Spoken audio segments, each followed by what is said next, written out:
দ্বন্দ্ব। এই দ্বন্দ্ব শব্দটা একটা ইসে ঢুকে আছে। একটা ইসে বলতে কেমন দ্বন্দ্ব, দেখো কেমন দ্বন্দ্ব। আমি 5 যোগ 4 যোগ বা বিয়োগ বিয়োগ 3 যোগ 2 বিয়োগ 5 লিখলাম। এটা কি সরল। এই সরলটা যোগ বিয়োগ দিয়ে শুধু তৈরি আছে। তো এই সরলটাতে আমি দ্বন্দ্ব কেন কথাটা লিখেছি, এখানে দ্বন্দ্ব অবশ্যই থাকারই কথা। অনেকে কি করেন, এখানে দেখো আমি প্রথমে সাজিয়ে নিব, যাদের আগাদিকে যোগ চিহ্ন আছে তারাকে একদিকে করে দেব, যাদের আগাদিকে বিয়োগ চিহ্ন আছে তারাকে একদিকে করে দেব। সাজিয়ে নেব, সাজিয়ে নিলাম প্রথমে যাদের আগাদিকে, এই যে এর আগাদিকে যোগ আছে মানে এটা আগে লিখে দিলাম, এদের আগাদিকে বিয়োগ আছে বিয়োগ লিখে দিলাম বিয়োগ চিহ্ন, তাই না। এবার দেখো এখানে করে অনেকেই করেন কি যে এখানে যোগ আর বিয়োগের মধ্যে কার কাজ আগে জানি, যোগের কাজ আগে জানি, তো যোগের কাজ আগে করব, তো যোগের কাজ আগে করে নেব। তো যাই হোক এখানে যোগ কার কার আগাদিকে আছে তারাকে যোগ করব। 5 4 2, 5 আর 4 9, 9 আর 2 11 হয়ে গেল, তাই না। তারপরে দেখো এখানে বিয়োগ 3 বিয়োগ 5 আছে, বিয়োগ 3 আর এই বিয়োগ 5 আগাদিকে বিয়োগ আছে মানে বিয়োগওয়ালার সঙ্গে বিয়োগওয়ালা কি হয়, যোগ হয়। যেমন পচা আলুর সঙ্গে পচা আলু কি হবে, যোগ হবে। কারণ তোমাকে যদি আমি 3টা পচা আলু দিয়ে দিই, আবার ধরে নাও 7টা পচা আলু দিয়ে দিলাম, তাহলে তোমাকে যদি বলা হয় কটা পচা আলু দিলাম তোমাকে, তখন তুমি কি বলবা, নিশ্চয় গুণে বলবা 3 আর 7 মিলিয়ে 10টা পচা দেওয়া হলো। যখন যোগ করলা, যোগ করার পর কি ওই আলুটা ভালো হয়ে যাবে, কখনোই নয়, নিশ্চয় পচাই থাকবে।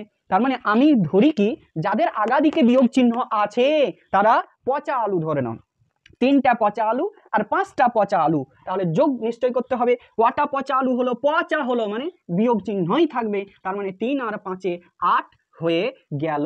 যাদের আগাদিকে যোগ চিহ্ন তারাকে ভালো মনে করে নাও, ভালো ভালো যোগ। এবার ভালো আর পচা যদি একসঙ্গে থাকে তাহলে কি করবা তুমি, নিশ্চয় পচাগুলো বাদ দিয়ে দিবা, না হলে ওই ভালোগুলো কি হবে, পচে যাবে, তাই না। তার জন্য কি করব, এই ভালো আর পচা বাদ দিয়ে দেব। তাহলে 11 থেকে 8 বাদ দিয়ে দিলাম, কত হয়ে গেল, 3।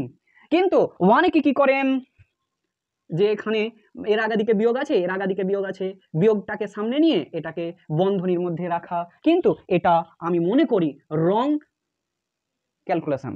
কেন, কারণ যখন আমি একটা বাচ্চাকে শেখানো হয় যোগ আর বিয়োগের ধারণা দিয়ে, কারণ তখন বন্ধনীতে যখনই চলে আসবো তার মানে বদমাসের পুরো রুলস তাকে ঢুকাতে হবে, তাই না, পুরো রুলস।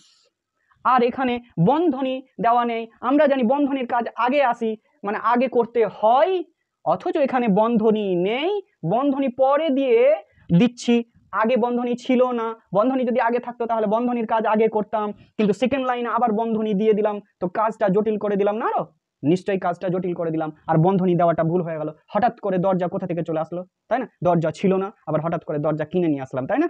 তো এখানে করে দরজা পরে লাগানো অ্যাকচুয়ালি ঠিক হবে না, মানে প্রথম বন্ধনী দেওয়া ঠিক হবে না। আমরা তো বোঝাতে পারি যে পচা পচা যোগ হয়, এই জিনিসটা বলে তো বোঝাতে পারি বাচ্চাদেরকে, অবশ্যই বোঝাতে পারি, কিন্তু এই প্রথম বন্ধনী দিয়ে ঘিরে দিলাম, যে যোগ দিয়ে দিলাম, দিয়ে একটা বোঝাচ্ছি, এটা আমার মনে হচ্ছে একদম ভুল। মনে হচ্ছে কি একদম যুক্তি সহকারে দেখে নাও, আগে বন্ধনী নেই, পরে বন্ধনী কি করে হয়, বন্ধনীর কাজ তো আগে হয়, তো পরে বন্ধনী দিয়ে কাজ কি করে হয়, তাই না।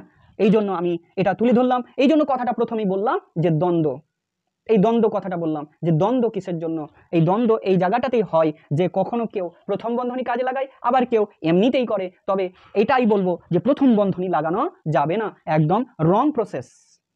কেননা আগে বন্ধনী ছিল না, পরে বন্ধনী কি করে চলে আসে, আগে তো বন্ধনীর কাজ হয়, তো পরে বন্ধনী কি করে চলে আসে, এটাই আমি বলতে চাইছিলাম। তো যাই হোক।